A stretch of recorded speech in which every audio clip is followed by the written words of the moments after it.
12 साल विकास के, विश्वास के, जन कल्याण के। ये जो 12 साल की उपलब्धियों के बारे में आज जनता के बीच में जाना हुआ, उसी के तहत प्रगति पथ यात्रा का आयोजन हुआ और एक सम्मेलन का आयोजन किया गया, जिसमें बहुत बड़ी संख्या में शहर के जिला के गणमान्य लोगों ने भाग लिया। तो मेरे मित्रों, मैं आपके चैनल के माध्यम से इतना ही कहना चाहूँगा कि 12 साल जो उपलब्धियों के हैं, ये वास्तव में उस उद्घोष को, उस पंक्ति को सार्थक करते हैं, सबका साथ, सबका विश्वास और जन कल्याण के बराबर।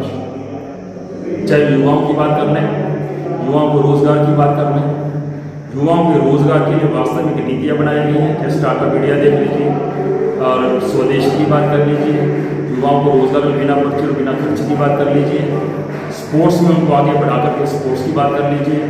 तो वास्तव में युवाओं को रोजगार के एक अवसर देना, जिसके अंदर जन धन योजना के तहत उन्हें जो बहुत बड़ी राशि बिना किसी सिक्योरिटी के दिया जाता था, वो रोजगार स्थापित कर सके।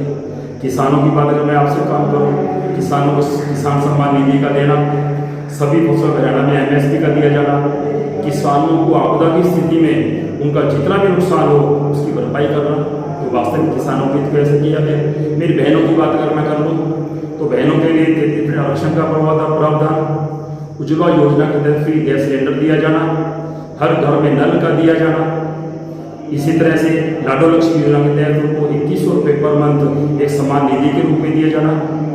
तो मैं युवाओं की बात करूं, किसानों की बात करूं, बहनों की बात करूं और देश के गौरव की भी अगर मैं बात करता हूं, तो ऑपरेशन महादेव, जिसे पाकिस्तान को बताया कि भारत क्या है, इससे सर्जिकल स्ट्राइक किया गया, 370 धारा हटा करके जम्मू कश्मीर को आज़ादी दी गई, भगवान रामलला को 500 साल के बाद उसी जन्मस्थली में स्थापित किया गया।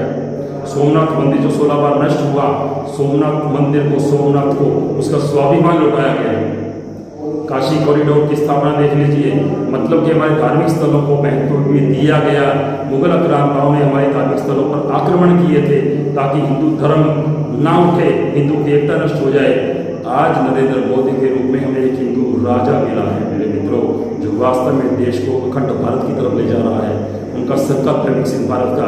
आज देश चौथी मजबूत अर्थव्यवस्था बनकर विश्व में खड़ा है और तीसरी बन के नहीं, 247 पहले देश पहली अर्थव्यवस्था बनेगी। देश के लोगों को भरोसा हुआ है कि मोदी है तो मुमकिन है और मोदी है तो भरोसा है।